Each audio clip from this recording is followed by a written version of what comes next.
반갑습니다.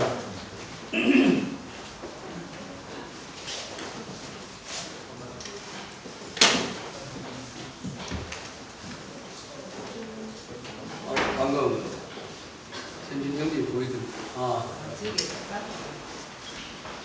먼저 현진 형제님하고 또 우리 정하루 자매님 결혼을 축하드립니다.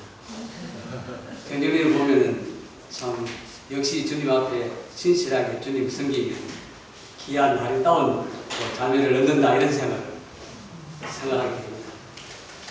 또 이 가정을 주님께서 주셨기 때문에 앞으로 더욱더 주님을 위해서 아름다운 가정이 되도록 저희들은 기도할 뿐 아니라 주님의 큰 또 일들을 감당할 수 있는 귀한 가정이 됐으면 좋겠습니다. 진심으로 축하를 드립니다. 제가 오늘 교제할 내용은 순종이라는 제목으로 교제를 했습니다. 베드로전서 1장 2절을 잠시 보시겠습니다. 베드로전서 1장 2절.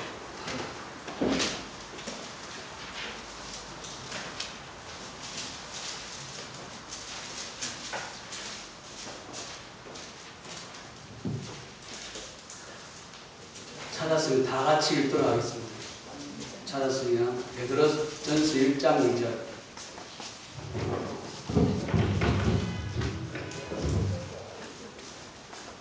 자, 시작.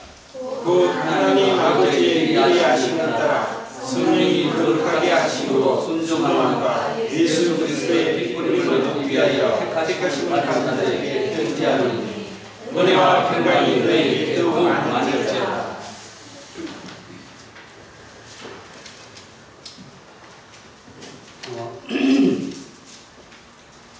리턴 포드라는 미국의 유명한 목사가 있는데 이 목사님이 그 사귀는 전도, 나누는 전도라는 이 책 속에서 자기가 평생 잊을 수 없는 일 하나를 이렇게 공개했습니다. 그 내용이 뭐냐면 그가 서부 아프리카 다카 공항에서 그 프랑스 출신의 선교사를 이렇게 만나서 교제하게 되었습니다. 그 선교사가 이 모슬림 지역에서 거의 10년 동안 선교를 했다고 자기를 소개했습니다. 그러니까 목사 일행 중에 한 사람이 이제 선교사에게 묻기를 그러면 그동안 얼마나 많은 회심자가 있었습니까? 이렇게 물었습니다. 시기 얼마나 많은 사람을 구원받게 했느냐고 이렇게 물었다는 것입니다. 그러니까 그 사람이 딱 2명이라고 얘기했습니다. 그러고 나니까 그 10년 동안 선교 활동했는데 겨우 2명만 이렇게 구원을 받았다는 것입니다. 그러자 또 다른 여행이 이번에 또 목사에게, 그 선교사에게 다시 이렇게 묻습니다. 그러면 도대체 무엇 때문에 이곳에 있습니까? 이렇게 물었습니다. 그러니까 그때 그 선교사가 매우 놀란 듯이 이곳에 왜 있느냐고요? 그것은 예수 그리스도께서 나를 이곳에 두셨기 때문입니다. 이렇게 얘기했습니다. 그 이유 때문에 제가 이곳에 있습니다. 라고 말했던 것입니다. 이 리턴 포드 목사는 그 선교사의 참된 순종에 대한 간증을 자기 생애에 잊을 수 없는 일이라고 이렇게 회개를 했습니다. 10년 동안 사역의 열매가 겨우 2명이었습니다. 하나님, 그러나 2명이었지만 하나님께서 자신을 그곳에 두셨기 때문에 이곳을 떠날 수도 없고 또한 이곳에 있어야 하는 이유가 되었다라고 그렇게 그 선교사가 대답을 한 것입니다. 이것이 그 목사님이 가장 충격을 받았던 일이라고 그 책에 이렇게 소개가 되었습니다. 우리는 순종은요, 인류의 문명을 결정하는 가장 중요한 모습입니다. 하나님께서는 첫사람 아담에게 에덴 동산에 거하는 조건으로 너희들은 반드시 순종하라고 요구했습니다. 하나님은 아담에게 네가 믿음과 겸손이나 사랑에 대해서는 아무런 언급하지 않았습니다. 단지 오직 순종하라고만 했죠. 그런데 왜냐하면 이 순종이 모든 것을 다 포함하기 때문입니다. 순종은 인간의 운명을 결정하기 때문에 순종의 요구는 하나님의 그 권세만큼이나 절대적이다 이렇게 얘기했어요. 따라서 순종은 우리가 하나님 안에서 복스러운 삶을 살 수 있는 가장 중요한 요소고 반드시 배워야 할 성품입니다. 오늘 말씀은 순종에 대해서 여러 가지 관점에서 살펴보고 교훈받도록 하겠습니다. 먼저 순종의 의미가 무엇입니까? 우리는 자녀들에게 학교에서나 가정에서나 교회에서 순종하는 삶을 살라고 가르치곤 합니다. 그러나 자녀들이 순종을 잘합니까? 우리가 자녀들에게 순종을 요구하기 전에 그러면 우리는 순종을 잘합니까? 우리는 하나님 앞에 순종을 잘하고 있습니까? 먼저 생각을 해봐야 됩니다. 우리를 포함한 모든 사람들이 순종하기란 참으로 어렵다라고 토론을 합니다. 옳은 말입니다. 순종하기 쉽지 않습니다. 왜 우리는 하나님의 말씀이든 부모 말씀이든 그 말씀을 따르기가 어렵습니다. 그 이유가 두 가지 있습니다. 첫 번째 하나는 우리의 본성이 태어날 때부터 순종할 수 없는 존재로 태어났습니다. 아담의 죄로, 아담의 불순종으로 말미암아 우리는 이미 순종할 수 있는 그런 마음이 없습니다. 에베소서 2장 2절 말씀에 우리는 불순종의 자녀들이라고 얘기를 하고 있습니다. 우리는 불순종의 자녀들이기 때문에 그 말을 따르기가 어렵고 어려서부터 성장 과정을 통해서 충분히 인정합니다. 우리는 어렸을 때부터 많이 부모 말씀이든 선생님의 말씀이든 참 굉장히 순종하는 것보다 불순종할 때가 참 많이 있었습니다. 저가 고백합니다. 저도 그런 사람이었습니다. 또 다른 하나는 순종이라는 말의 정의에 대한 오해입니다. 이 순종이라는 말의 정의를 보면 거기에 오해가 있을 수 있습니다. 순종의 사전적으로의 의미는 순순히 따른다, 고분고분히 따른다라고 사전에 그렇게 나와 있습니다. 따라서 순종이라는 단어의 정의는 하나님 말씀이나 부모의 말씀을 순순히 고분고분히 따라야 할 것을 말하고 있습니다. 그러나 성경에서 사용된 순종의 히브리어나 헬라어는 그렇게 정의가 되어 있지 않습니다. 구약 성경에 기록된 쉐마라는 이 쉐마라는 히브리어 원어는 청각에 듣는다. 이 순종이라는 것이 구약 성경에 쉐마라는 용어가 있는데 그 용어는 총명하게 듣는다. 혹은 귀를 준다. 이런 뜻으로 되어 있습니다. 이번에 신약 성경에 기록된 후파코라는 헬라어 원어는 누구 밑에서 듣는다 또는 주의 깊게 듣는다, 따르는 것이 아니라 듣는다는 것입니다. 그래서 정확히 말하면 순종이란 주의 깊게 듣는 것을 말합니다. 우리는 먼저 듣는 것이 중요합니다. 먼저 따라라는 것이 아니라 먼저 듣고, 그렇다면 왜 하나님은 왜 듣는 것을 순종이라고 하셨습니까?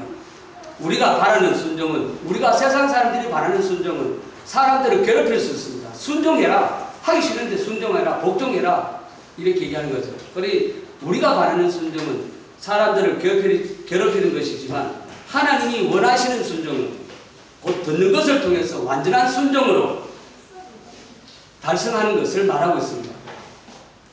즉 들음은 믿음으로 믿음에서 옵니다. 먼저 우리가 듣는 것은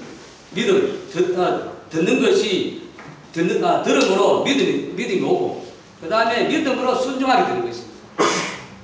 우리는 믿음이 어떻게 했냐? 듣는 것으로부터 믿음이 오는 것입니다. 그래서 우리가 먼저 들으면 믿음이 오고 그 다음 믿으면 순종으로 이어지는 것입니다. 모든 인생의 생사화복은 하나님에 대한 순종이 있습니다. 이 원리는 동서고금을 막론하고 모든 인생에 동일하게 적용이 되는 것입니다. 특별히 하나님은 자기 백성들에게 순종을 최우선적으로 요구합니다. 이유가 있습니다. 왜냐하면 하나님은 자기 백성이 하나님께 대한 순종을 통해서만 성취하고자 하시는 계획을 이루신다는 것입니다. 하나님은 하나님의 모든 계획들을 세상 모든 사람들께 통해서 이루어지는 것이 아니라 하나님을 순종하는 사람들을 통해서 하나님이 원하시는, 계획하시는 모든 일들을 이루어 가신다는 것입니다. 그래서 하나님은 하나님의 모든 자녀들이 순종하기를 원하는 거죠. 이 최우선, 하나님 최우선적으로 요구하는 것입니다. 순종하면서 무조건 따르는 순종은 순종이 아니고 명종입니다. 하나님은 명종을 원하시는 것이 아니라 순종을 원하십니다. 왜냐하면 순종은 하나님의 뜻을 알고 마음의 기쁨으로 따르는 것을 의미합니다. 그러나 때때로 우리는 연약하기 때문에 하나님의 뜻을 다 이해할 수도 없고 따를 수도 없다는 것입니다. 이게 문제인 것입니다. 하나님 말씀에 순종하고 따르면 다 끝나는데 우리는 연약하기 때문에 하나님의 뜻을 충분히 이해하지 못해서 또 하나님의 뜻에 따라 살지 못하기 때문에 우리는 하나님 말씀에 순종할 수 없습니다. 그랬을 때 우리는 해야 됩니다. 그랬을 때 복종을 해야 됩니다. 순종이 아니면 복종을 하는 것입니다. 우리는 순종보다 복종이 더 어렵지만 실제로 복종을 하는 이유가 있습니다. 왜 복종을 먼저 하느냐면 복종은 우리의 마음에 흔쾌히 동의가 되지 않더라도 그분의 권위에 복종하는 것입니다. 그분의 권위. 지금 말씀하고 있는 것이 하나님 말씀이라면 그 하나님 말씀의 권위에 복종하는 거죠. 그것이 순종이 되지 않으면 하나님 말씀 우리에게 어떤 말씀을 전해주시는데 그 말씀 우리 마음에 와닿지 않으면 먼저 그 말씀에 복종부터 하십시오. 그 복종은 바로 하나님의 권위에 대한 복종입니다. 그 말을 원하는 것입니다. 그래서 하나님이 원하시는 것은 원칙적으로 순종이지만 그렇지 그 다음에 뭐냐? 복종입니다. 순종이 안 되면 복종부터 하십시오. 그거는 하나님에 대한 권위에 대한 것을 말하는 것입니다. 자, 그러면 먼저 순종의 모본이신 예수 그리스도에 대해서 한번 살펴보도록 하겠습니다.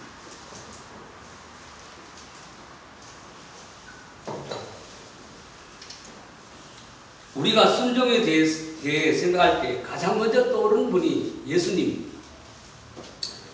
왜냐하면 예수님께서 이 세상에 순종하러 오셨다는 그것을 여러분들 알 수 있습니다.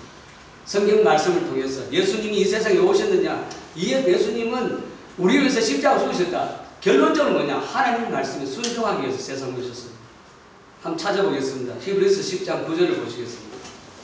히브리서 10장 9절.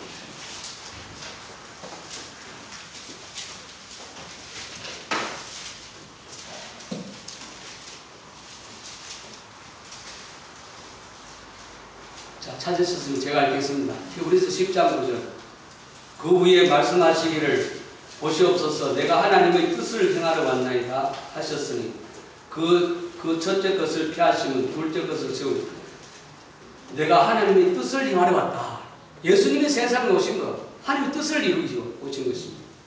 그 다음에 또 요한복음 5장 30절을 합쳐 요한복음 5장 30절을 찾아보겠습니다. 요한복음 5장 30절.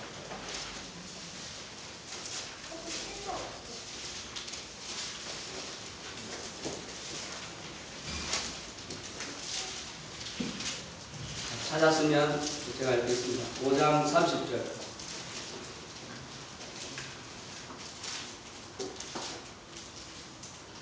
내가 아무것도 스스로 할 수 없노라. 듣는 대로 심판하느니 나는 나의 뜻대로 하려 하지 않고 나를 보내신 이의 뜻대로 하려 함으로 내 심판은 어려우니라. 여기도 내 뜻대로 하는 것이라 나의 뜻대로 하는 것이 아니라 하나님, 나를 보내신 하나님 뜻대로 하는 것이 이 예수님이십니다. 그래서 예수님이 세상에 오신 목적이 오직 하나님 말씀에 순종하러 오셨다 이렇게 얘기합니다. 주님께서 행하신 모든 일과 십자가의 고난과 심지어 죽음에 대해서도 이 계명은 내 아버지께로 왔다라고 얘기합니다. 이 계명은 내 아버지께로 받았다라고 이렇게 말씀하십니다. 처음부터 끝까지 예수님의 사역의 핵심은 순종입니다. 주님께서 친히 순종하신 것은 그의 제자들에게 순종을 요구하시기 위한 것입니다. 왜 예수님이 순종하셨느냐? 예수님의 순종을 통해서 제자들에게도 그 순종을 요구하는 것입니다. 다시 말하면 우리 전하 성도님들도 예수님의 순종을 통해서 우리도 예수님의 그 순종을 이루어야 되는 거죠. 그래서 주님께서 제자가 되려고 하는 사람들에게 주님의 가르침과 요구하심의 핵심은 말씀 어디에나 항상 순종입니다. 그래서 요한복음 14장 21절 말씀에 제가 읽어드리겠습니다. 요한복음 14장 21절. 나의 계명을 지키는 자라야 나를 사랑하는 자니 나를 사랑하는 자는 내 아버지께 사랑을 받을 것이요 나도 그를 사랑하여 그에게 나를 나타내리라. 나의 계명을 지키는 자라야 나를 사랑하는 자라고 얘기하고 있습니다. 또 나를 사랑하는 자는 내 아버지께 사랑을 받을 것이다. 여러분 사랑받고 싶으면 예수님을 사랑하는 것입니다. 나도 그를 사랑하여 그에게 나를 나타내리라. 또 요한복음 14장 23절 말씀 읽어드리겠습니다. 또 21절, 그다음 23절 말씀을 읽어드립니다. 사람이 나를 사랑하면 내 말을 지키리니 내 아버지께서 저를 사랑하실 것이요 우리가 저에게 와서 저를 저와 함께 하리라. 사람이 나를 사랑하면 하나님 말씀을 지킬 것이고 내 아버지께서 저를 사랑하실 것이고 우리가 저와 함께 거처를 함께 하시겠다 이라고 얘기하고 있습니다. 순종은 하나님을 사랑하는 사람에게만 가능합니다. 또한 삼일체 하나님께서 우리에게 주시는 모든 것 하나님의 사랑, 임재, 약속 이런 것들을 누리는 길은 오직 순종을 통해서만 가능합니다. 어떤 말씀도 이보다 더 분명하고 힘있게 표현할 수 있는 것은 없습니다. 순종이 제일입니다. 다음은 순종의 본질에 대해서 살펴보도록 하겠습니다. 먼저 순종은요, 구원의 목적입니다. 여러분 구원받은 것, 바로 구원의 목적이 순종입니다. 우리가 구원 얻는데도 역시 순종이 절대적으로 필요합니다. 순종 없이는 구원받을 수 없습니다. 여러분 말씀에 우리가 세상 가운데 살 때 내 모든 생각대로 살았는데 예수님을 믿고 나서 순종하기 때문에 우리는 예수님의 모든 사역들을 우리가 믿고 우리가 구원받은 것입니다. 그렇기 때문에 구원의 목적은 바로 하나님께 대한 순종입니다. 여러분 왜 하나님이 우리를 구원해줬냐? 목적은 우리가 하나님께 순종하는 것입니다. 순종하는 그리스도는 우리를 하나님께 순종하도록 구원하셨습니다. 아담 이후로 아담이 불순종함으로 인하여 사망이 왕노릇하는 이 세상에서 이제는 이 세상은요 아담이 불순종을 해서 모든 사람들이 다 죄를 지었고 이 세상은 온통 사망이 왕노릇합니다. 그래서 이 사망이 왕노릇하는 이 세상에서 순종이 다시 회복될 수 있었던 것은 예수님의 십자가의 순종입니다. 성경의 처음부터 마지막까지입니다. 창세기부터 요한계시록까지 낙원의 상실에서부터 하나님은 아담을 에덴 동산에서 만들어서 아담이 에덴 동산 살도록 했는데 이때부터 아담이 죄를 짓게 됩니다. 불순종하기 때문에 이때부터 아담이 낙원에서 상실되었죠. 그래서 낙원의 상실에서부터 요한계시록의 회복에 이르기까지 그 법칙은 오직 순종입니다. 생명나무와 하나님의 은혜로 나아갈 수 있는 길을 열어주는 것은 오직 순종밖에 없습니다. 이 낙원이 상실되는데 마지막 요한계시록 하면 우리는 새하늘과 새 땅으로 들어갑니다. 그 가는 길이 바로 순종이라는 것입니다. 순종. 에덴 동산에서의 불순종은 생명나무로 가는 길을 막아버렸고 요한계시록에서의 순종은 다시 그 길을 회복한 것입니다.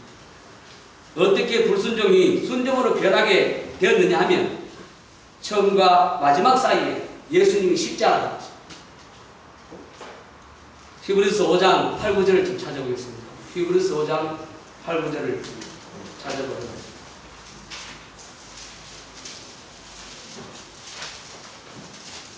히브리서 5장 8, 9절.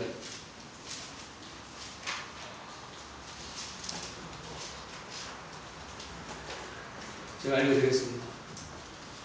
그가 아들이시면서도 받으신 고난으로 순종을 배워서 온전하게 되었은즉 자기에게 순종하는 모든 자에게 영원한 구원의 근원이 되시고, 여기에 나타나신 그가 아들이시지만은 그러나 받으신 고난으로 순종함을 배웠다는 것입니다.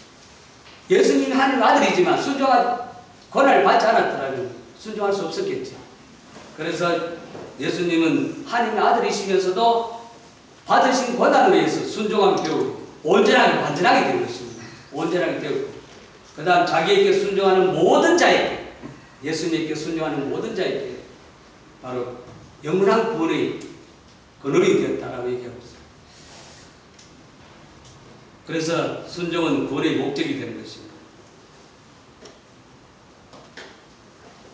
그래서 이 말씀을 보면은 그리스도의 모든 구속 사역의 목적은 순종을 다시 회복하는 데 있었음을 보게 됩니다. 인간이 하나님께 합당한 영광을 돌릴 수 있는 것은 오직 순종을 통해서만 하나님께 합당한 영광을 돌릴 수 있습니다. 주님께서는 인간을 이러한 순종으로 다시 회복시켰습니다. 구원의 아름다운 것이 바로 여기 있죠. 그러므로 낙원, 갈보리, 십자가, 천국, 이 모든 것들은 한결같은 몫으로 선언합니다. 뭐라고 선언하느냐면 하나님께서 우리에게 원하시는 제일 첫 번째 소원도 그 마지막 소원도 단순하고 보편적이며 변함없는 순종이라고 얘기합니다. 우리는 순종밖에 없습니다. 우리가 많은 말들 하지만 결론은 하나님의 모든 것을 얻기 위해서는 순종밖에 없다. 두 번째, 순종은 하나님의 영원한 목적입니다. 순종이요, 하나님의 영원한 목적입니다. 베드로전서 1장 2절 좀 전에 읽었죠. 제가 읽어드리겠습니다. 곧 하나님 아버지의 미리 아심을 따라 성령이 거룩하게 하심으로 순종함과 예수 그리스도의 핏뿌림을 얻기 위하여 택하심을 받은 자들이라는 이 말씀에서 우리는 순종함을 얻기 위해서 택하심을 받은, 순종함을 얻기 위해서 택하심을 받은 자들입니다. 성도님은 저는, 그래서 다시 말하면 하나님께서 우리를 선택하신 것은 순종하는 자녀를 만들기 위하여입니다. 따라서 순종은 하나님의 영원한 목적입니다. 그리고 성령님의 거룩하게 하심의 사역의 목적이 뭐냐? 순종입니다. 그리고 예수님의 핏뿌림의 십자가의 목적도 역시 순종이라는 것입니다. 그래서 이 순종은 삼위일체 하나님의 모든 것을 이루시는 것이죠. 우리가 순종했을 때 하나님의 영원한 목적이 우리가 하나님의 순종하는 자녀를 만들기 위해서 하나님 우리를 구원하신 것입니다. 그리고 성령님은 우리를 항상 거룩히 하시기 위해서 우리를 택하셨고, 또 예수님의 핏뿌림의 십자가가 결국은 순종의 목적이 되는 것입니다. 사도행전 5장 32절 말씀에 이런 말씀이 있습니다. 하나님이 자기에게 순종하는 사람들에게 주신 성령도 그러하다라고 얘기합니다. 하나님이 자기에게 순종하는 사람에게 주신 성령도 그러하다. 또 사도행전 5장 29절 말씀에 사람보다 하나님께 순종하는 것이 마땅하니라. 사람보다 하나님께 순종하는 것이 마땅하리다 라는 말씀에서 하나님에 대한 절대적인 순종을 말하는 것입니다. 그냥 내가 순종하고 싶으면 순종하고 순종하기 싫으면 안 하는 것이 아니고 하나님 앞에 절대적인 순종을 요구하는 것입니다. 순종은 목숨을 내놓으면서까지 해야 된다는 것입니다. 하나님께 자신을 드린 사람들의 순종은 이 세상의 그 무엇과도 감히 빼앗을 수 없는 것입니다. 막을 수도 없는 것입니다. 그래서 우리는 하나님이 우리에게 요구하는 것은 순종을 말하고 있습니다. 하나님은 첫사람 아담에게, 우리가 또 창세전에 하나님이 첫사람 아담을 만들어서 에덴 동산에 아까 머무는 조건으로 무엇을 요구했다고 했습니까? 순종을 요구했습니다. 네가 에덴 동산에 사는 조건으로 하나님께 절대적으로 순종하라. 그렇게 해서 에덴 동산에 아담을 두었습니다. 그런데 아담은 하나님께 불순종하게 됩니다. 불순종함으로 인해서 아담 한 사람으로 인해서 아담의 그 모든 생명과 피를 이어받은 아담의 모든 후손들도 다 하나님께 불순종하게 됩니다. 왜 우리 지금 불순종하느냐? 왜 순종하는 마음이 없느냐? 아담의 후손으로 아담의 피를 받았기 때문에 그런 것입니다. 그래서 우리는 아담의 피를 받은 모든 세상 사람들은 다 불순종으로 해서 죄와 사망에 오게 됩니다. 왜 죽느냐?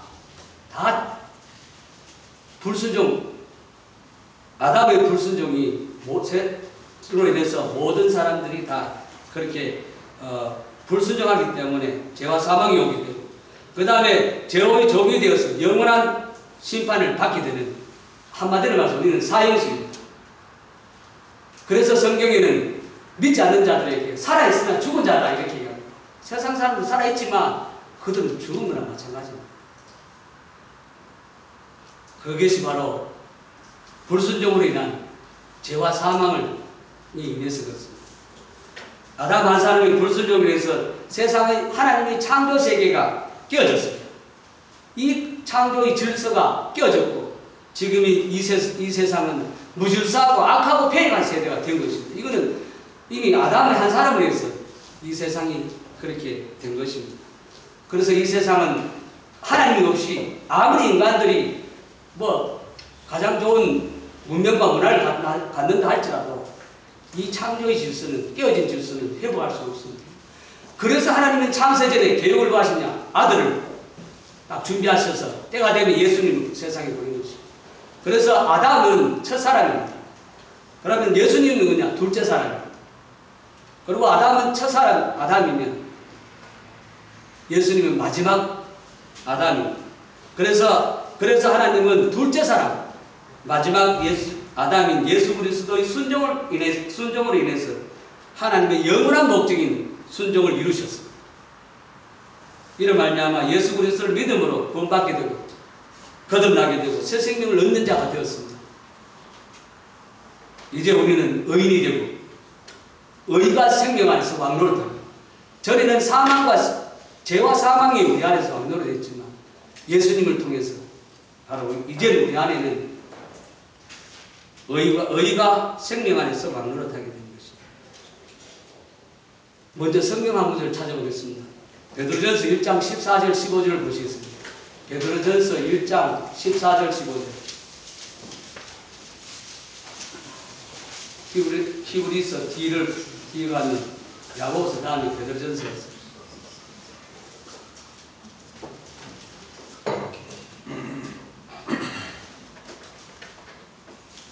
14절 15절을 제가 읽겠습니다. 너희가 순종하는 자식처럼 전에 알지 못할 때에 따르던 너희 사역을 본받지 말고 오직 너희를 부르신 거룩한 이처럼 너희도 모든 행실에 거룩한 자가 되라. 너희가 순종하는 자식처럼 이렇게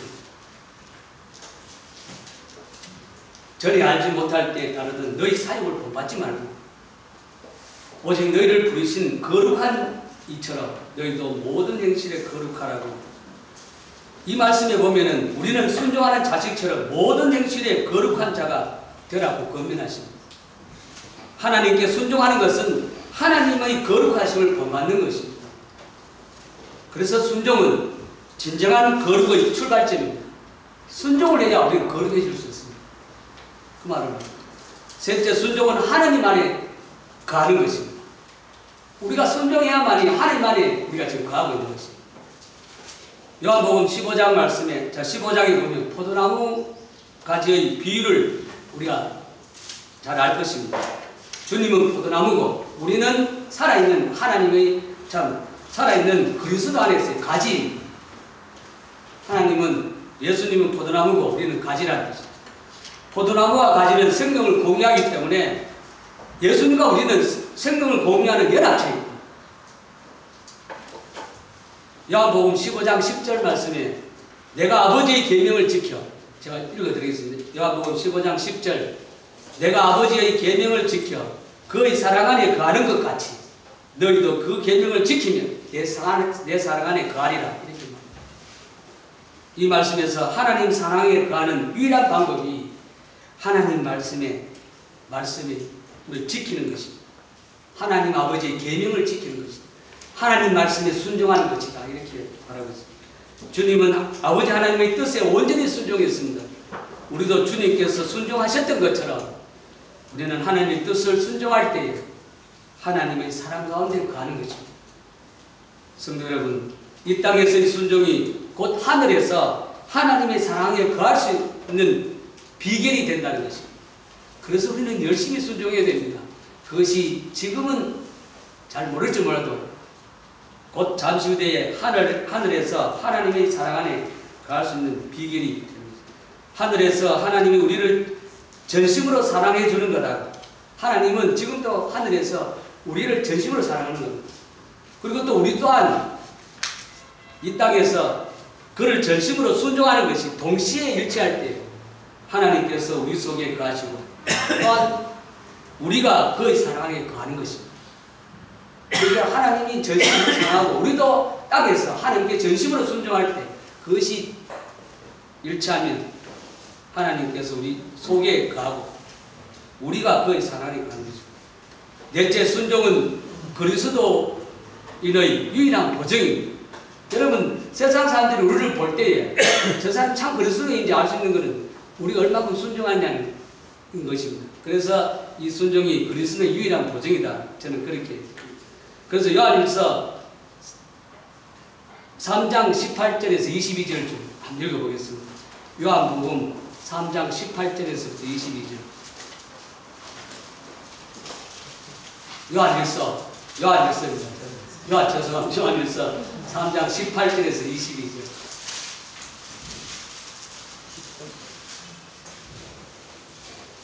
요한일서 3장 18절에서부터 22절.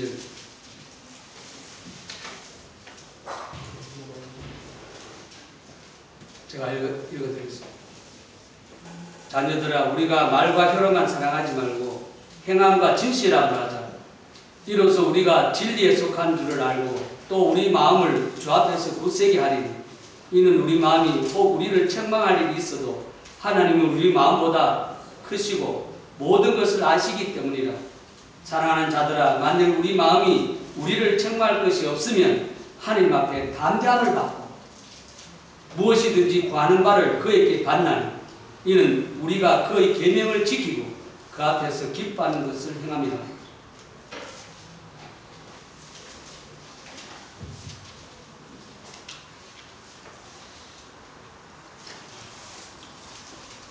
이 말씀에서 순종은 선한 양심의 비결입니다. 그리고 하나님께서 우리를 들으신다는 담대함의 비결입니다. 그러니까 하나님이 우리 말을 듣는다. 순종하느냐 안 하느냐. 그러니까 우리가 진짜 하나님 앞에 순종하면 우리는 우리가 구하는 것 담대하게 받는다는 그런 확신이 있다는 것이죠. 그리고 아까 읽었던 것처럼 우리가 말과 혀로 사랑하지 않고 오직 행과 진실함을 하자는 것이죠. 그래서 이 순종은 선한 양심의 비결이 된다라고 얘기합니다. 요한복음 2장 4절 말씀이 제가 읽어드리겠습니다. 그를 아노라 하고 그의 계명을 지키지 아니한 자는 거짓말하는 자요. 그러니까 예수님의 말씀, 하나님의 말씀을 지키지 아니한 자는 거짓말하는 자다 이렇게 얘기합니다. 이 말씀에서 순종은 그리스도의 성품을 드러내는 증명서입니다. 이 역으로 말하는 겁니까? 예수님 그의 계명을 지키지 아니하면 거짓말을 자이면 그를 지키면 정직하고 순전하고 이것이 바로 뭐냐? 바로 그리스도의 성품을 드러내는 증명서다 이렇게 봅니다. 다음은 순종의 대상에 대해서 살펴보도록 하겠습니다. 순종의 대상입니다. 우리가 그리스도 안에서 받은 생명은 다름 아닌 순종의 생명입니다. 우리는 진리를 순종함으로 인해서 새로운 삶을 살아가게 됩니다. 성경은 우리가 순종해야 할 대상을 말하고 있는데 특히 성경은 하나님은 물론이고 그 다음 인간의 권위들에 대해서도 순종할 것을 말하고 있습니다. 하나님께서 말씀하신 권위에 대한 순종은 곧 하나님께 대한 순종입니다. 그래서 먼저 삼위일체 하나님은 순종해야 할 최고의 권위입니다. 우리는 하나님께 순종해야 돼야 합니다. 신명기 13장 4절 말씀을 읽어드리겠습니다. 신명기 13장 4절. 너희는 너희 하나님 여호와를 따르며 그를 경외하며 그의 명령을 지키며 그의 목소리를 청정하며 그를 섬기며 그를 의지하며. 여러분, 이 말이 뭐예요? 너희는 너희 하나님 여호와를 따르고 그를 경외하고 그의 명령을 지키고 그의 목소리를 청정하고 그를 섬기며 그를 의지하며 전적으로 순종하는 것입니다. 피조물의 아름다움은 우리를 창조하신 하나님에 대한 순종입니다. 이 피조 세계가, 이 아름다움은 하나님이 창조한 목적에 순응할 때 참 아름다움이죠. 순응한다는 뜻은 다시 말하면 하나님이 만드는 계획에 순종할 때 이 천지만물은 아름다운 것입니다. 그러나 하나님의 형상을 닮은 인간은 하나님의 말씀에 불순종했기 때문에 이 온 세계가 인간뿐만 아니라 인간이 살고 있는 이 지구도 이 세상도 저주를 받게 되는 것입니다.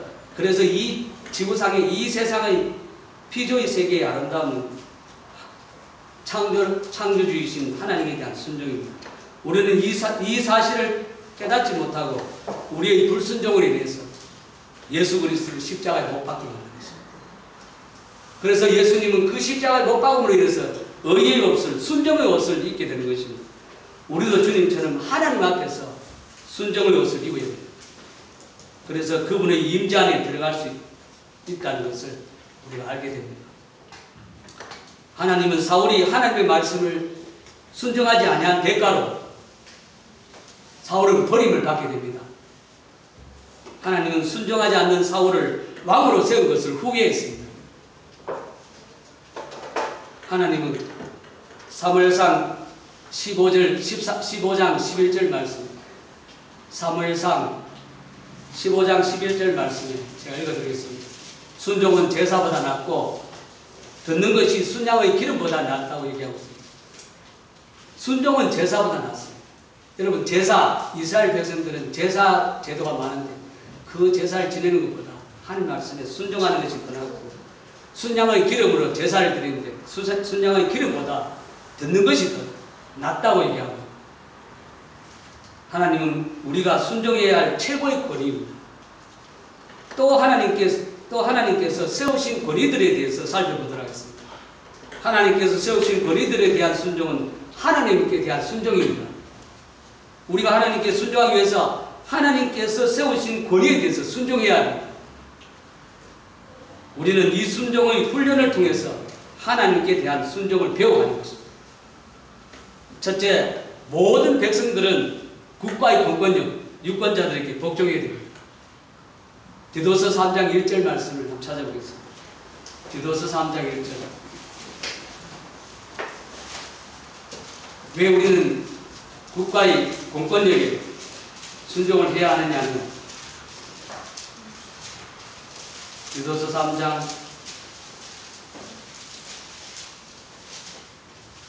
찾았으면 제가 읽겠습니다. 3장 1절. 너는 그들로 하여금 통치자들과 권세 잡은 자들에게 복종하며 순종하며 모든 선한 일을 행하기를 준비하게 하고, 통치자들과 권세 잡은 자들에게 복종도 해야 되고 순종도 해야 되고, 복종도 하고 순종하며 모든 선한 일을 행하기를 준비하라고 합니다. 또 로마서 13장 1, 2절이 있는데 시간 관계상 읽지 않겠습니다. 로마서 13장 1절 2절 말씀에도 국가의 공권력에 복종하라. 현대는 권위에 도전하는 시대입니다. 권위가 너무 침해를 받고 있습니다. 마음에 들지 않으면 그 누구라도 권위에 대항합니다. 극단적인 예로 만약 대통령에 대한 조롱입니다. 대통령이 조롱할 일을 했기 때문에 이라고 하면 할 말은 없어요. 그러나 순종은 못하더라도 최소한 권위에 대한 예의를 갖추라는 것입니다. 순종의 원리에 따라 사는 그리스도에게는 더 억울합니다. 물론 이것도 그렇게 단순한 문제는 절대 아닙니다. 예를 들자면 지금 북한의 김정은 같은 그런 악한 독재자에게 우리가 예의를 갖추라 그러면 과연 갖출 수 있겠느냐고. 그래서 결코 쉬운 문제는 아니라는 거죠. 그러나 모든 세속적인 권세라도 하나님이 세우셨다는 것을 말씀하고 있습니다. 이 세상 모든 권세는 하나님이 주신 것입니다. 김정은에게 준 것도 우리가 알지만 이스라엘 백성들이 출애굽하기 전에 애굽에서 종살이 했어요. 그때 그 바로왕도 결국은 하나님이 세우신 것입니다. 그 바로왕을 통해서 이스라엘 백성들을 출애굽하는 하나님의 큰 계획의 틀 속에 바로왕을 둔 것입니다. 물론 김정은이라든가 김일성은 어떻게 하나님의 뜻을 두셨는지 모르겠지만 그러나 잠시 후 되면 그것도 알게 될 거라고 봅니다. 이 세상 모든 권세가 하나님의 권위 안에 있다는 그것을 알아내는 것입니다. 그러므로 국가의 시책이 우리의 신앙과 반하지 않는다면 따라야 됩니다. 촛불 시위, 반정부 시위를 주도한다든지 가담하는 것은 성경의 가르침에 넘어서는 것입니다. 왜 그러냐면요. 주님과 사도 바울을 보면 알게 됩니다. 주님과 사도 바울도 로마의 박해시대에 로마 황제나 사회 악을 맞서서 싸워 좋은 사회를 만들려고 하지 않았고 단지 영혼 구원의 삶을 살았습니다. 예수님도 그렇고 사도 바울도 그렇고 그 당시에 로마의 박해에 있었거든요. 그때 로마의 왕들은 아주 악독한 왕들이었습니다. 그러나 예수님과 사도 바울은 그들을 향해서 그저 나서 싸우지 않고 또 더 좋은 사회를 만들기 위해서 싸운 것이 아니라 오직 예수님과 사도 바울은 영혼 구원입니다. 우리 또한 주님처럼 사회악을 맞서 싸울 것이 아니라 영혼 구원의 삶을 살아야 한다는 것입니다. 둘째, 노동자들은 고용주에 대해서 순종해야 합니다. 골로새서 3장 22절 말씀을 좀 보겠습니다. 골로새서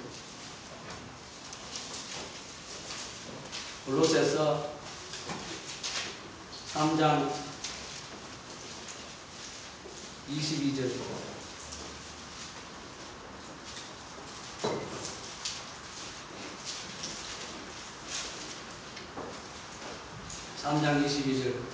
제가 읽겠습니다. 종들아 모든 일에 육신의 상전들에게 순종하되 사람을 기쁘게 하는 자와 같이 눈가림만 하지 말고 오직 주를 두려워하며 하여 성실한 마음으로 하라. 여기도 말씀했던 것처럼 모든 일에 육신의 상전에게 순종하되 사람을 기쁘게 하는 자와 같이 눈가림을 하지 말고 오직 주를 두려워하여 성실한 마음으로 하라.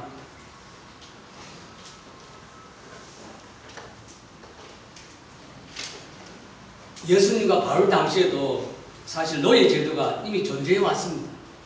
예수님 당시에도 사도 바울 당시에도 이미 노예 제도가 있었어요. 주님과 사도 바울도 그 당시 노예 제도의 부당성을 반대하지 않고 그냥 순응했습니다. 오늘날에도 노예 제도는 없습니다. 그러나 우리는 종과 상전의 의무에 대한 원리를 직장 생활에 적용할 수도 있습니다. 노사간에 유념해야 할 말씀입니다. 오늘날 극렬한 노사 갈등이 이렇게 심화된 이유가 뭐냐? 이것은 서로 노든 사든 노사 간의 상호 간의 이기심과 자기중심적인 사고방식 때문에 일어난 겁니다. 제가 어렸을 때 참 어렵게 살았거든요. 그때 어렸을 때 이 공장이라는 것은 지금보다는 굉장히 열악했습니다. 근데 오늘날은 환경이 많이 좋아졌죠. 그러나 그 열악한 것은 뭐냐? 이 사주가, 이 사장이라든지 이런 사람들이 오직 그냥 돈만 벌기 위해서 그 당시에 많은 근로자들을 착복했겠죠. 오늘날 똑같습니다. 오늘날은 이제 이 공장이라는 것이 사장과 근로자가 서로 이렇게 동일한 마음으로 하는 것이 아니라 서로가 서로를 향해서 서로 이기적이고 자기주의적인 사고방식 때문에 사장은 많은 이득을 취하려고 하고 또 이 근로자들은 자기의 근로의 조건이라든가 모든 자기의 어떤 그런 또 유익을 얻기 위해서 이렇게 노사 갈등이 일어나는 겁니다. 그래서 이 노사 갈등이 일어나는 것은 상호간의 이기심이나 자기중심적 사고방식입니다. 그러나 성경 말씀에 우리는 성경 말씀 돌아가야 됩니다. 그러면 성경 말씀에는 그리스도인은 다 정직하고 성실하게 일을 해야 합니다. 아까 우리가 20일에 읽었던 것처럼 육신의 상전에게 순종하게 돼 사람을 기쁘게 하는 자와 같이 눈가림을 하지 말아요. 사람을 기쁘게 해서 눈가림을 하면 안 되는 겁니다. 그리스도인들은 진짜 정직하게 성실하게 일을 해야 되고, 정직하고 성실하게 일을 해야 되고, 그리스도인은 상사에게 순종하기를 주님께 순종하고 봉사를 해야 됩니다. 그리스도인은 누가 지켜보든 보지 않든 주님 앞에서 맡겨진 일을 성실하게 하는 것입니다. 그리스도인은 불신자보다 더 성실하게 일하고 충성을 다해서 하나님께 하듯 해야 합니다. 이게 하나님이 우리에게 주는 교훈입니다. 우리는 거기에 대한 순종하는 마음으로, 그 다음에 셋째는 자녀는 부모에게 효도해야 됩니다. 골로새서 3장 20절입니다. 그 20절 말씀 읽어드리겠습니다. 20절, 자녀들아 모든 일에 부모에게 순종하라. 이는 주 안에서 기쁘게 하는 것입니다. 자녀들아 모든 일에 부모에게 순종하라. 모든 일입니다. 이는 주 안에서 기쁘게 하는 것입니다. 이게 주님 안에서 기쁘게 하는 것이 뭐냐? 부모에게 효도하는 것입니다. 예수님이 기뻐하는, 하나님이 기뻐하는 것이 뭐냐? 우리가 부모에게 효도하는 것을 말하고 있습니다. 부모 공경의 첫걸음은 순종입니다. 먼저 순종부터 해야 됩니다. 나아가 주님 안에서 부모님을 기쁘게 하는 것이 효도입니다. 먼저 부모의 말씀에 순종하고, 그리고 더 나아가서 주님 안에서 부모를 기쁘게 하는 것이 효도입니다. 부모 공경은 창조의 원리에 따른 하나님의 무조건적 명령입니다. 부모에게 공경하라. 공경해도 좋고 안 해도 좋은 게 아니라 모든 일에 자식은 누구나 이유 없이 부모님을 공경해야 됩니다. 부모 공경은 하나님께서 정하신 10계명의 도덕적 계례 중에 최고의 법입니다. 주님의 기뻐하신 뜻이 모든 일에 부모를 순종하는 것임을 명심하라는 말씀. 자신의 뜻을 주장하기 전에 부모의 뜻을 따르는 행위는 화목한 가정을 이루는 첩경입니다. 성경은 부모를 공경하는 자녀는 약속 있는 계명을 지키는 자로 모든 일이 잘 되고 장수하는 복을 받는다. 결국은 부모를 공경해야 네가 세상 사는 날 동안에 장수하고 복을 받는다고 성경은 얘기하고 있습니다. 제가 시간이 없어서 다른 성경을 못 읽어드렸어요. 부모에게 공경하는 것을 하나님도 기뻐하는 일입니다. 그리고 우리가 세상 사는 날 동안에 축복과 생명의 장수의 복도 받게 되는 것입니다. 넷째, 아내는 남편에게 복종해야 됩니다. 골로새서 3장 18절 말씀입니다. 제가 읽어드리겠습니다. 18절, 아내들아 남편에게 복종하라. 이는 주 안에서 마땅하다. 주 안에서 마땅하다. 아내가 남편에게 복종하는 것이 주 안에서 마땅하다. 아내가 남편에게 복종하되 무조건적 복종이 아니라 남편의 면이됨을 인정하는 것. 이 집에 머리가 누구냐? 남편이라는 것입니다. 아내가 아닙니다. 아무리 아내가 많이 배웠고 똑똑하더라도 그 집에 머리는 남편. 이건 성경이 말하는 것이죠. 제가 말하는 것이 아닙니다. 그리고 그러면 머리가 된다는 것은 무슨 뜻입니까? 머리가 된다는 것은 첫째로 우선권을 인정하는, 우선권을 인정해 주라는 거예요. 남편 되면 우선권을 인정해 주라는 것이죠. 하나님이 남자를 먼저 창조하시고 그 다음에 여자를 만드셨기 때문입니다. 그러므로 아내가 먼저가 아니라 남편이 먼저입니다. 이건 창조의 질서입니다. 하나님이 인간을 만들 때 아담을 만들고 난 뒤에 하와를 만든 것입니다. 그 창조의 질서에 따르면 모든 가정이나 우선권은 남편입니다. 머리가 된다는 말은 두 번째로 지도력을 인정하는 것입니다. 물론 남자가 여자보다 절대적으로 낫다는 뜻으로 얘기하는 것이 아닙니다. 그냥 창조의 질서에 따라 그렇다. 그 다음 두 번째, 우리가 인정할 것은, 머리가 된다는 것은 두 번째로 지도력을 말하는 거예요. 지도력입니다. 당신이 우리 가정의 지도자입니다. 남편이 지도력을 발휘할 수 있도록 아내는 배필로 남편을 세워줘야 되는 거죠. 당신이 바로 서야 가정이 바로 서는 것이고, 당신이 잘 이끌어야 가정이 바른 길로 인도하는 것입니다. 가는 것이고, 당신이 모범이 되어야 가정이 잘 된다는 것입니다. 그래서 가정의 머리는 남편입니다.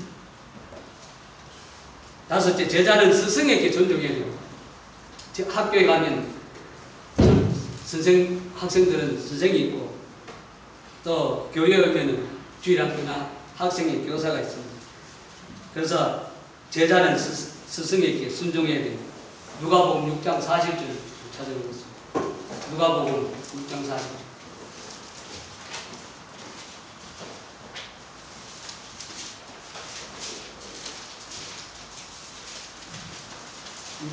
누가복음 6장 40절. 예수께서 제가 읽겠습니다. 예수께서 대답하여 이르시되 죄송합니다. 제가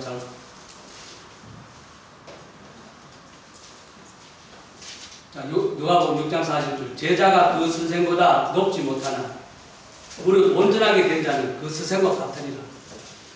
제자가 선생을 높지 못하지만 온전하게 되면 그 선생과 같다. 이 말은 선생의 이 말씀에 순종하는 것입니다. 학교에서나 교회에서나 교사의 권위가 땅에 떨어진 이 시대에 하나님의 말씀을 순종하는 우리는 어떻게 해야 되느냐 그 말입니다. 그래서 바울은 디모데 전서 6장 20절에 이런 말씀입니다. 내가 부탁한 것을 지키고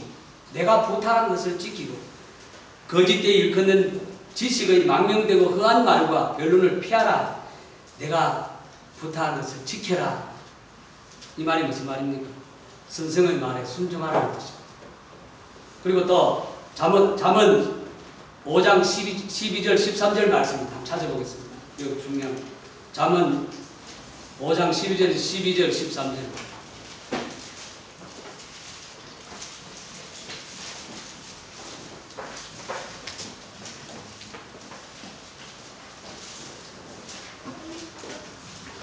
잠언 5장 12절 13절 말씀 제가 읽어드리겠습니다. 내가 어찌하여 훈계를 싫어하며 내 마음이 꾸지람을 가벼이 여기고 내 선생의 목소리를 천정치 아니하며 나를 지키는 이에게 귀를 기울이지 아니하여 들고 이렇게 말씀하고 있습니다. 선생의 말을 소홀히 하여 후회하지 않기를 바라는 말씀입니다. 그리고 여섯째, 성도는 장로에게 순종해야 됩니다. 순종하고 복종해야 됩니다. 베드로전서 5장 5절 말씀이 있습니다.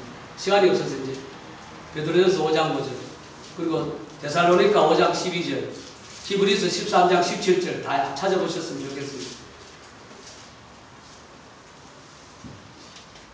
교회 안에서의 모든 성도들은 지도자에게 순종해야 됩니다. 베드로전서를 이렇게 관통하는 하나의 주제가 있다면 순종입니다. 이 베드로전서를 아까 우리 베드로전서 1장 읽었는데 베드로전서를 읽으면 그 베드로전서를 관통하는 주제가 순종에 대한 것을 말하고 있습니다. 교회의 영적 지도자에게 순종하는 것은 마땅합니다. 왜냐하면 순종의 원리가 시작된 것이 하나님과의 교제입니다. 하나님과의 교제 관계에서 순종의 이런 그 원리가 시작된 것입니다. 그래서 하나님께서는 세상의 모든 것들에 권위를 세우시고 거기에 순종하라고 분명하셨거든요. 그렇다면 주님의 몸된 교회 안에서 세우신 권위에 대해서 순종하고 복종하는 것은 마땅하다 그렇게 해요. 이해되시겠죠? 하나님이 천지 만물에 이 천지 만물에서도 권위를 세우고 그 권위에 순종하라고 아까 얘기했던 것처럼 주님의 몸된 교회에 세우신 권위에 순종하고 복종하는 것입니다. 자, 마지막으로 순종의 결과에 대해서 살펴보자. 순종의 결과입니다. 첫 번째 순종은 그리스도를 통한 구속의 목적을 성취하는 것입니다.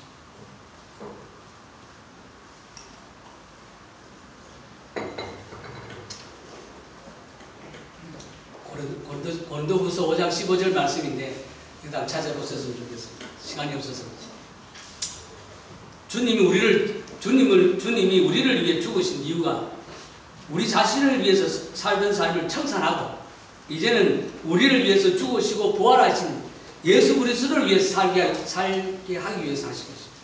예수님이 죽게 된 목적이 그렇습니다. 따라서 주님께 순종하면 하나님께 영광이 됩니다. 주님을 기쁘시게 해드리는 삶이 되는 것입니다. 여러분 하나님께 영광을 돌리고 싶거든요. 바로 주님께 순종하는 것입니다. 둘째, 순종은 하나님의 사랑, 하나님의 임재, 하나님과 동행하는 삶을 살게 되는 것입니다. 그 요한복음 7장 16절에서 18절 말씀이 있는데 시간이 없어서 그냥 제가 읽어드리지 못하겠습니다.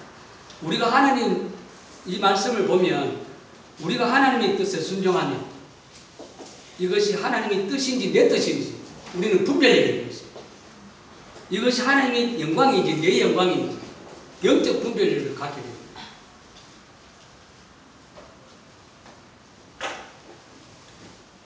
이 말씀은 순종은 영적 분별력, 즉 하나님의 뜻을 알게 되는 것을 말씀하셨고, 그 다음에 아까 순종은 하나님의 사랑과 임재와 동행하는 삶을 살게 되는 것인데, 이것은 요한복음 14장 21절 23절입니다.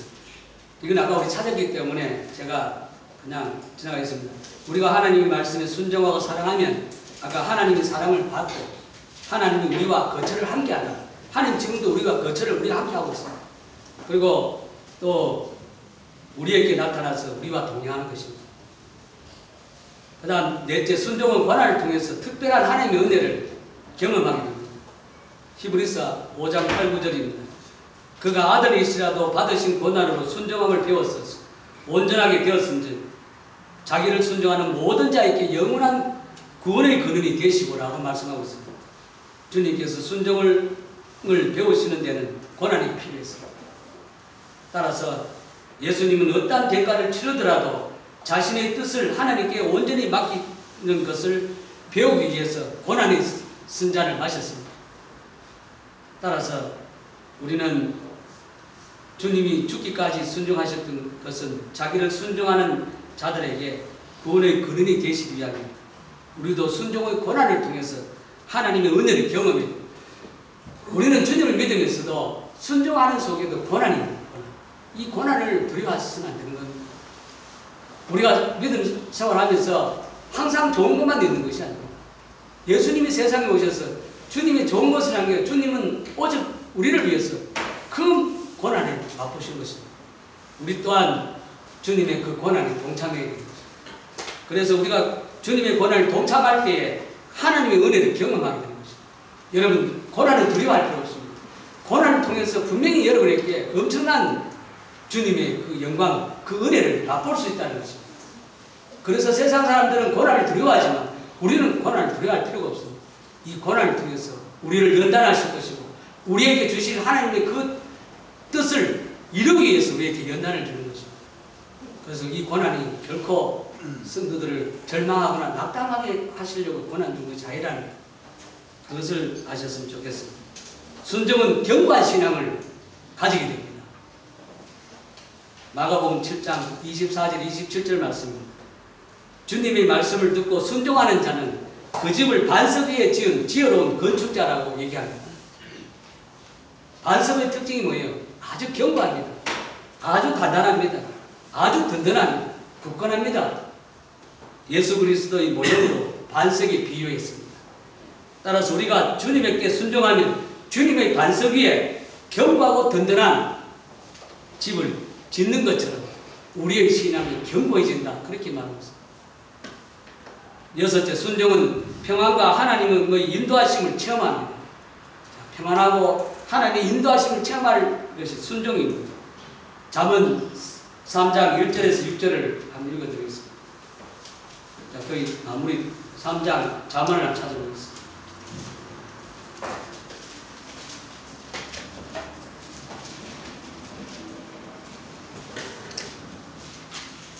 잠언 3장 1절에서 6절.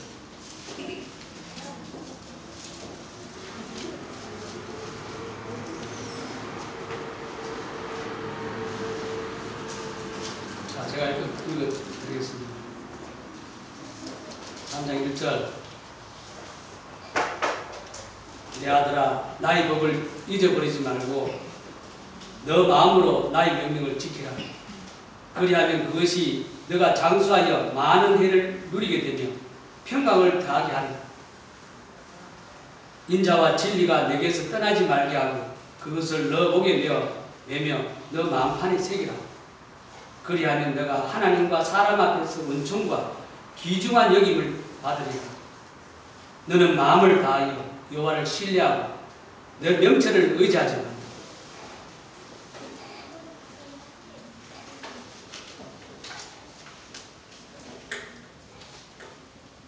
하나님 말씀을 진정으로 순종하면 평화가 장수의 복을 받게 됩니다.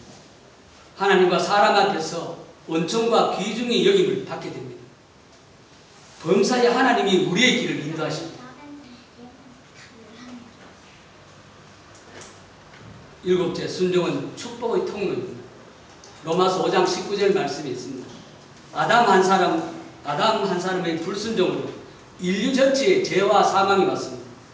그래서 모든 사람들이 고통과 시련을 받게 된 것입니다. 따라서 주님 한 사람으로 순종하기 때문에 많은 사람들에게 의와 생명에 대한 축복이 임했습니다. 따라서 우리의 순종을 통해서 주님의 역사가 전달되는 축복의 통로가 되도록 철저히 순종하는 자식까지 살아야 됩니다. 결론적으로 순종은 인류의 운명을 결정하는 가장 중요한 요소입니다. 하나님과 아담의 순종의 관계가 사탄의 유혹으로 깨어졌습니다. 그 결과 모든 인생이 일하는 수고와 해산의 고통을 겪게 되었습니다. 불순종은 우리의 인생을 파괴하는 결과를 낳았습니다. 따라서 불순종은 곧 죄입니다. 예수님은 영원을 누릴 하나님의 아들이 있었음에도 불구하고 죽기까지 순종하셨습니다. 그래서 만유의 주가 되고 만왕의 왕이 되셨습니다. 예수님께 순종하는 모든 사람에게 영원한 구원의 근원이 되셨습니다. 순종은 하나님을 기쁘시게 하는 것입니다. 순종은 하나님을 사랑하는 증거입니다. 순종은 구원받은 성도들의 확실한 증거입니다. 성도 여러분, 저와 여러분들이 순종을 함으로 인해서 주님의 뜻을 이루어드리는 저와 성도님이 되었으면 좋겠습니다. 기사님.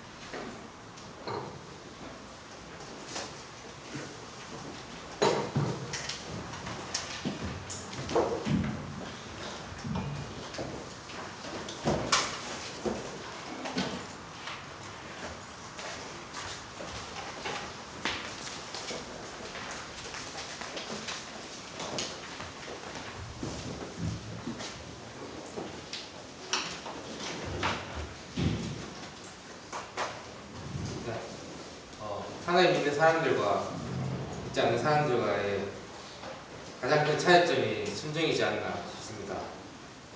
말씀을 듣고 하는 성도님들이 정말 그분들에게 정말 순종이 무엇인지 보여줬으면 바람이 오늘 시간 이후 또한 생기게 됩니다. 말씀 감사드립니다. 많은 분들이 오셨습니다. 옆에 인사 한번 하고 광고 드리겠습니다. 인사하겠습니다.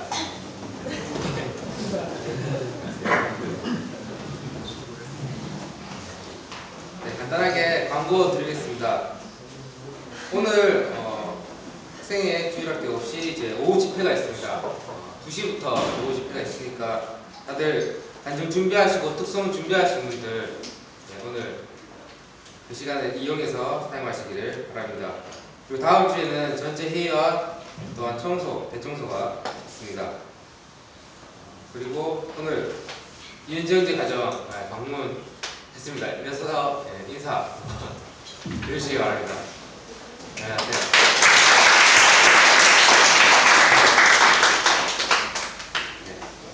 너무 반가운 얼굴이라서 너무 좋습니다.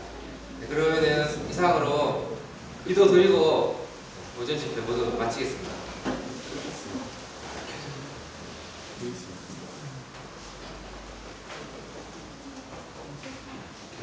기도드리고 마치겠습니다. 아버지 하나님 감사드립니다. 우리에게 정말 죄가 있음으로써 하나님 앞에 순종하지 못하는 것들을 이 시간을 통해서 또한 듣고 안에 깨우치게 됩니다. 우리가 생각이 많음으로써 정말 사단의 유혹으로서 이러한 영적 전쟁 가운데에서 순종하지 못할 때가 너무 많습니다. 우리의 믿음을 지켜주시고 우리가 선택의 길에 있을 때 정말 담대하게 당당히 주님 말씀에 순종할 수 있는 마음을 주시고 그 길로 인도하시기를 바랍니다.